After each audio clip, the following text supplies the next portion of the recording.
श्री कार्तिक मास महात्म्य द्वितीय और तृतीय अध्याय।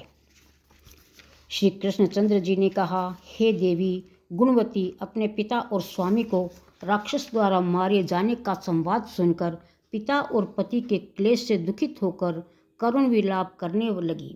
हाय नाथ, हाय पिता, हमको त्याग कर तुम कहाँ चले गए? मैं अकेली कन्या हूँ, आप लोगों के बिना असहायिनी मैं अब क्या कर सकूँगी? अब मेरे भोजन और वस्त्रादिकों की व्यवस्था कौन करेगा? घर में स्नेहपूर्वक पालन पोषण कौन करेगा? मैं कुछ भी नहीं कर सकती। मुझ विधवा की रक्षा कौन करेगा? मैं मूर्खा कहाँ जाऊँ? कौन मेरे दुख को दूर करेगा? कहाँ रहूँ? क्या करूँ? हाय देव, मुझ पर ऐसा कोप क्यों हुआ? अब कैसे जीऊँ? मैं बड़ी ही पापिनी हूँ। श्री कृष्णचंद्र जी ने कहा कि इस तरह रोती हुई वह मृगित की तरह व्याकुल होकर अपने को भाग्यहीना, असुखी, आशाहीन, जीवनहीन कहती हुई बोली कि अब मैं किसकी शरण में जाऊं जो मेरे दुख को दूर कर सकेगा। तत्पश्चात वायु से आहत केले के वृक्ष की तरह वह पृथ्वी पर गिर पड़ी। अधिक देर बाद होश में आई, फिर भी अत्यंत करुण विलाप कर बहुत विकल होकर शोक महासागर में डूबी गई। अपने घर की सारी वस्तुएं बेचकर सावधानी के साथ उसने अपने पिता और पति की यथाशक्ति श्राद्धादि क्रिया की। इसके पश्चात उसी पुरी में निवास करती हुई वह विष्णु भगवान की भक्ति में तत्पर होकर शुद्ध तथा शांत स्वभाव से अपनी इंद्रियों को अपने वश में करके वहीं रहने लगी। उसने जन्म से लेकर मरण तक एकादशी का व्रत तथा कार्तिक मास का विधिवत सेवन किया था। हे प्रिय, ये दोनों एकादशी और कार्तिक व्रत हमें बड़े ही प्रिय है। भुक्ति, मुक्ति, पुत्र तथा संपत्ति को देने वाले परम पवित्र हैं। जो मनुष्य तुला की संक्रांति रहते हुए कार्तिक मास में प्रातः काल में स्नान करते हैं, वे चाहे पापी ही क्यों न हो तो भी वे पापों से मुक्त हो जाते हैं। जो मनुष्य कार्तिक स्नान, जागरण, दीपदान तथा तुलसी के वृक्ष की रक्षा करते हैं, वे साक्षात विष्णु भगवान के तुल्य हैं। जो भक्त कार्तिक मास में विष्णु भगवान के मंदिर की स्वच्छता तथा विष्णु भगवान को स्वस्ति वचन करते हैं, वे प्राणी तो जीवन मुक्त हैं। इस प्रकार जो जन कार्तिक मास में 3 दिन तक विष्णु के मंदिर की स्वच्छता अथवा उनका पूजन करते हैं, देवतागण भी उनकी वंदना करते हैं। जिन्होंने जन्म भर इस नियम का पालन किया है, उनका तो फिर कहना ही क्या है। इस प्रकार वह गुणवती विधवा दत्तचित्त होकर प्रतिवर्ष कार्तिक का व्रत और विष्णु भगवान की पूजा भक्ति पूर्वक करती रही। हे प्रिय, एक बार वह रोग के कारण दुबली हो गई थी तथा ज्वर से पीड़ित होने पर धीरे धीरे किसी प्रकार गंगा स्नान करने को गई। वह जल में स्नान करने के निमित्त उतरी और जाड़े से कांपने लगी और विकल हो गई। तब उसने आकाश की ओर से अपनी ओर आते हुए एक विमान को देखा, जो शंख, चक्र, गदा और पद्म आदि विविध शस्त्रों से सुशोभित विष्णु भगवान का रूप धारण करने वाला था। रथ पर उनके वाहन गरुड़ की ध्वजा अंकित थी। तब मेरे विष्णु के गण विमान पर चढ़ाकर उस पर चंवर डुलाते अप्सरा गणों से सुशोभित उस गुणवती को वैकुंठ लोक में ले गए। वह गुणवती प्रज्वलित अग्नि की शिखा की तरह उस विमान में बैठी हुई एकमात्र कार्तिक व्रत के प्रभाव से मेरे समीप आई। इसके अनंतर जब ब्रह्मादिक देवताओं की प्रार्थना करने पर मैं इस मानव लोक में आया, तब मेरे गण भी मेरे साथ आए। हे भामिनी, ये समस्त यादव मेरे ही गण हैं। देव शर्मा नामक विप्र, जो पूर्व जन्म में तुम्हारा पिता था, वही इस जन्म में सत्राजित होकर यहाँ है। जो पूर्व जन्म में तुम्हारे पति चंद्र शर्मा थे, वही अक्रूर हुए। और हे भामिनी, तू ही वह गुणवती है। कार्तिक व्रत के पुण्य से तू मुझे अति प्यारी है। हे शुभे, पूर्व जन्म में मेरे मंदिर के द्वार पर तुमने तुलसी का बगीचा लगाया था। उसी पुण्य के प्रभाव से तुम्हारे घर में यह कल्प वृक्ष सुशोभित हो रहा है। पूर्व जन्म में जो तुमने कार्तिक मास में दीपदान किया था, इसी कारण तुम्हारे शरीर में शोभा और तुम्हारे घर में साक्षात अचल लक्ष्मी निवास करती है। इस जन्म में तुमने जो व्रतादिक पति स्वरूप भगवान के लिए अर्पण किया था, उसी के फल से तुम इस जन्म में मेरी प्रिय भार्या हुई हो। पूर्व जन्म में आजीवन तुमने नियम सहित कार्तिक मास का व्रत किया था, उसी से कभी भी हमारा और तुम्हारा वियोग नहीं हो सकेगा।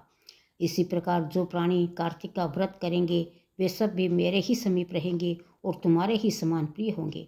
यज्ञ, दान, व्रत तथा तपस्या करने वाले मनुष्यों को जो फल प्राप्त होता है, वह कार्तिक व्रत के पुण्य फल का 16वां भाग भी नहीं होता। श्री सूत जी बोले, इस प्रकार सत्यभामा श्री कृष्ण भगवान से अपने पूर्व जन्म संबंधी पुण्य के प्रभाव का वृत्तांत सुनकर प्रसन्न हुई तथा सारे संसार के आदि कारण भगवान श्री कृष्णचंद्र जी को प्रणाम करके बोली। सत्यभामा ने पूछा, हे स्वामीन, काल रूपधारी, आपके सभी वर्ष, मास और दिन आदि अंग प्रत्यंग एक समान महत्व रखते हैं, अतः कार्तिक मास ही सब मासों में श्रेष्ठ क्यों है? फिर सब तिथियों में एकादशी और सब मासों में कार्तिक मास ही आपको अधिक प्रिय क्यों है? हे देवेश, इसका कारण कहिए।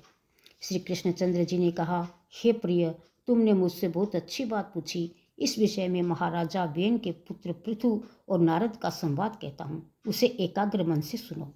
इसी प्रकार एक समय में नारद जी से राजा पृथु ने प्रश्न किया था और सर्वज्ञ नारद जी ने पृथु को कार्तिक मास की महिमा बतलाई थी।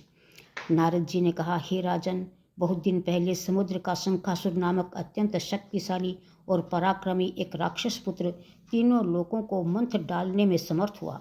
वह शंखासुर ने स्वर्गलोक में रहने वाले देवताओं को भी जीतकर इंद्रादि 10 लोकपालों के अधिकारों को छीन लिया।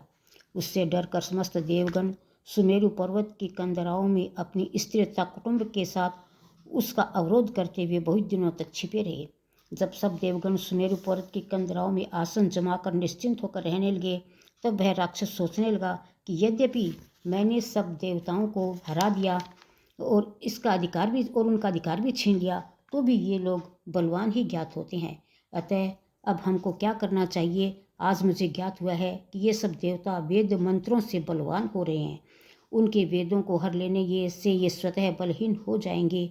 नारद जी ने कहा, ऐसा मानकर शंखासुर विष्णु भगवान को सोते देख सत्यलोक से स्वयं उत्पन्न समस्त वेदों को चुरा लाया। जिस समय वह वेदों को चुरा रहा था, उसी समय बीजों के साथ यज्ञ मंत्र उसके डर से जल में छिप गए।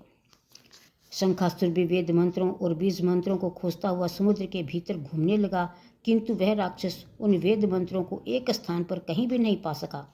इसी समय ब्रह्मा जी भी सब देवताओं के साथ पूजन सामग्री और उपहार लेकर वैकुंठ लोक में विष्णु भगवान की शरण में पहुंचे। श्री विष्णु भगवान को प्रगाढ़ निद्रा से जगाने के लिए गाने बजाने तथा धूप गंधादिकों से बारंबार उनका पूजन करने लगे। उन लोगों की इस आराधना से प्रसन्न होकर विष्णु भगवान जाग उठे। उस समय देवताओं ने हजारों सूर्य के तेज सदृश दीप्यमान विष्णु भगवान को देखा।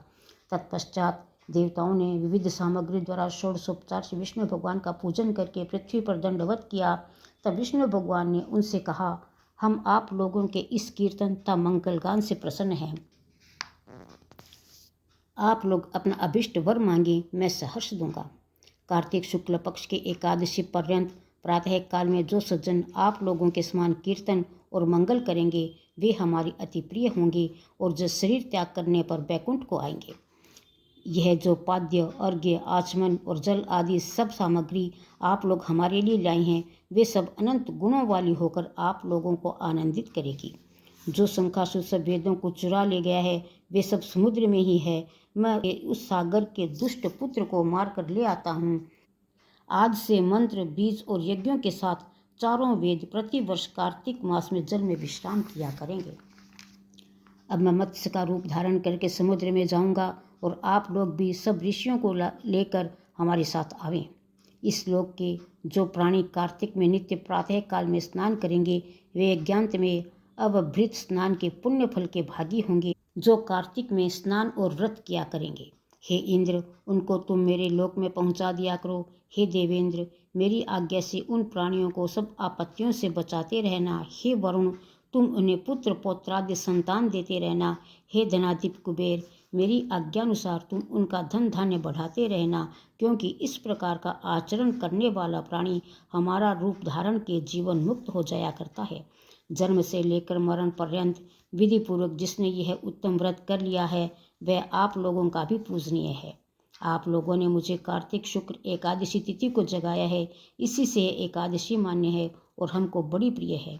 हे देवता लोगों, ये दोनों व्रत विधि पूर्वक करने से प्राणी मेरे समीप पहुँचते हैं। इस प्रकार का न कोई तीर्थ, न कोई व्रत और न कोई यज्ञ ही है जो स्वर्ग को दे सके। कार्तिक मास महात्म्य 3 अध्याय समाप्त हुआ। राम राम।